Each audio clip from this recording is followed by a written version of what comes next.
Welcome. I'm Diane Yellowlight, a certified psychic. Today, the subject I'm going to discuss, it's called It's Not About Love. Lots of people, when I talk to them, I've been doing this for over 40 years, they always want to know, does the other person love them? And it's not about love. Most of the time when we are in relationships, there is a form of love that is there. It does start out with that. However, what goes into destroying relationships is the baggage or the heads or the identities that one carries with themselves. It is true that opposites attract to each other. A lot of that is because we have learning lessons to learn to do. And if we're with somebody that's exactly like us, then none of us would ever grow. I'm not saying that's not the best way to be, is to be in a relationship where you have a lot in the same interests, ideas, concepts, and beliefs. If you don't have those going for you, it doesn't matter how infatuated you are, it doesn't matter how deep you are, it doesn't matter how ethical you are, it doesn't matter how true you are. The thing that's going to come through is the ids of who you are. If you've got a lot of self-confidence, that'll work in some senses. If you have too much and the other person doesn't have enough, you won't find balance unless the other person that doesn't have enough confidence grows and gets some of their confidence so they get in balance, and then the person that has too much confidence will not have as much confidence and they'll get more or less in balance. Everything is about balance in the ids between relationships of any kind. If you have a belief system and you think that being in love means being gentle and kind and talking in loving ways and always being respectful in the relationship, and you don't have that as that is your belief and your id, it's not going to work, because the other person is going to want to prove what their point is, and that if you have any kind of disrespect or you say words that appear to be disrespectful, then the other person is going to take that as a negative, and you're going to be looked at as not being in balance.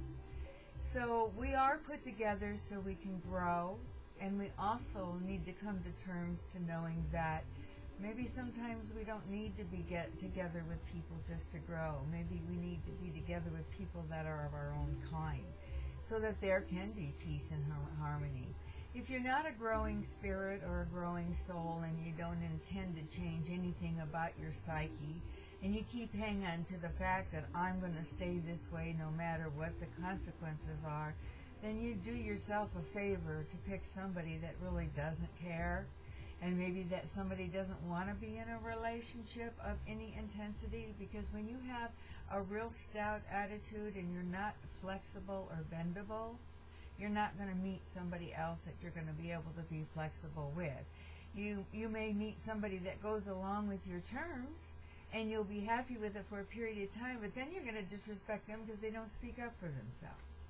And if you're one that doesn't really, and does want people to speak up for themselves, and then they do, and maybe they speak up too honestly, then that can cause complications. It all goes back to what your own identity about yourself is. If you know you fall in love and you give too much, then you know that's what you're going to do in the relationship, and 9 times out of 10, anybody on the other side, unless they're awfully balanced in their own ids, will take advantage of that, and they will twist that around. It's the same thing if somebody's a provider in the family and another person isn't. Eventually, within time, the person that's the provider will complain about the one that is not, that they're either not spending the money right or they don't appreciate how hard the other person works. It's real easy to get resentfulness in relationships because that's human nature. To be an adult and to be mature in the relationship, to not let that come in, takes a lot of work. A lot of times people can stay together because of organizational beliefs, and they follow those beliefs, and that makes them stay in balance. You know, however you stay in a relationship is personal, and it's into the individuals that are in the relationship. I have discovered that if you find any kind of a crutch, no matter what it is, if it's through something organized, if it's through something that is involved with overwork, if it's through something that's involved with being lazy, if there's something that's involved with not respecting where you live or respecting your own body or your health. Any of these things, when you have them within your identity, they're always going to come up and be shown within your psyche, because you're the one that has to do some of the changing in it, because you're not balanced. Divinity wants us all to be balanced. Divinity wants us all to be happy and content. And we cannot be happy and content. Even if somebody else makes us temporarily happy, we still have our own identities and our own self and our own doubts and our own insecurities. That's going to come in and it's going to taint the picture.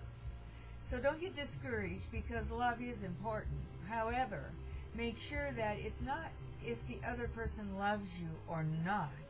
It's what the other person's behavior is about.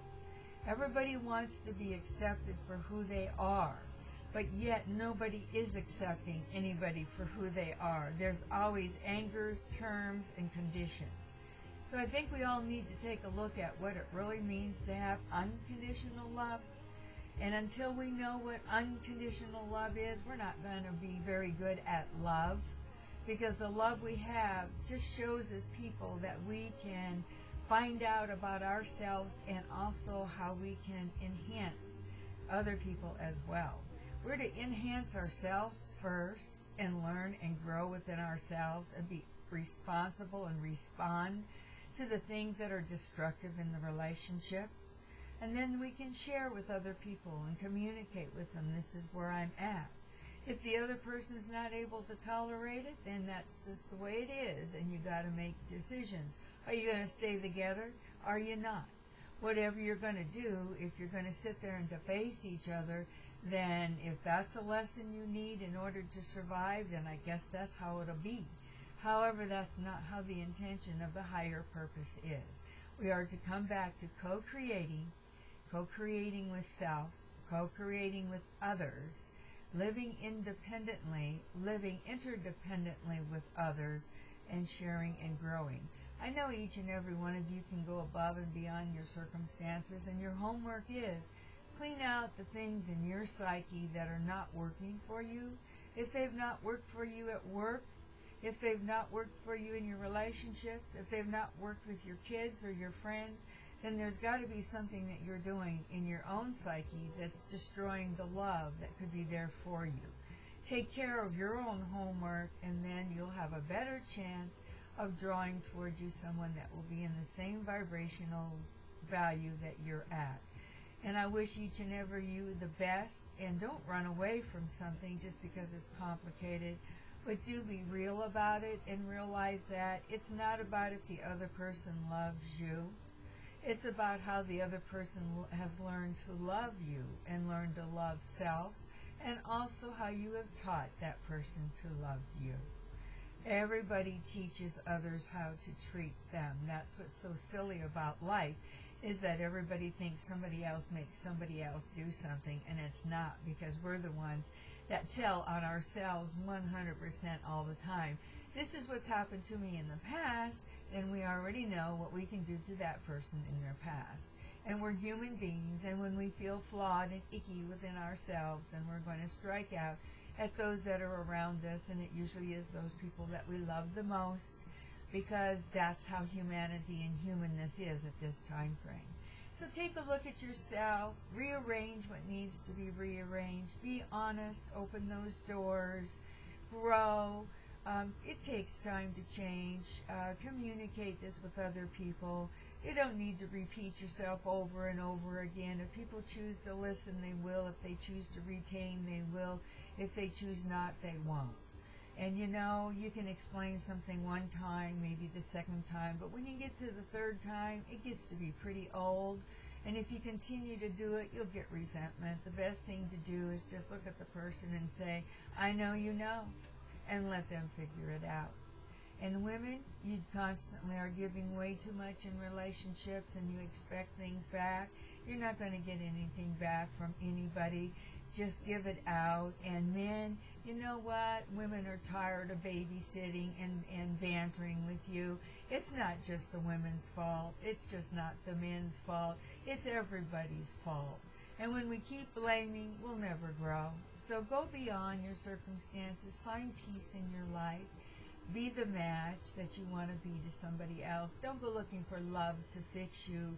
Go looking for a healthy relationship that can co-create with you. The love will come.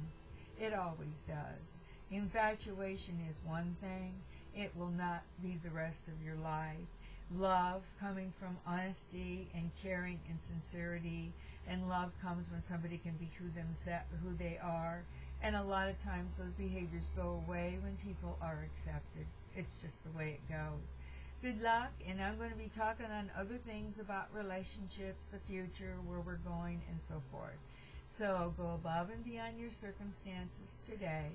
Then that will make tomorrow easier for you and the next day. And I'll be back and talk to you soon, and have a good one. Bye-bye.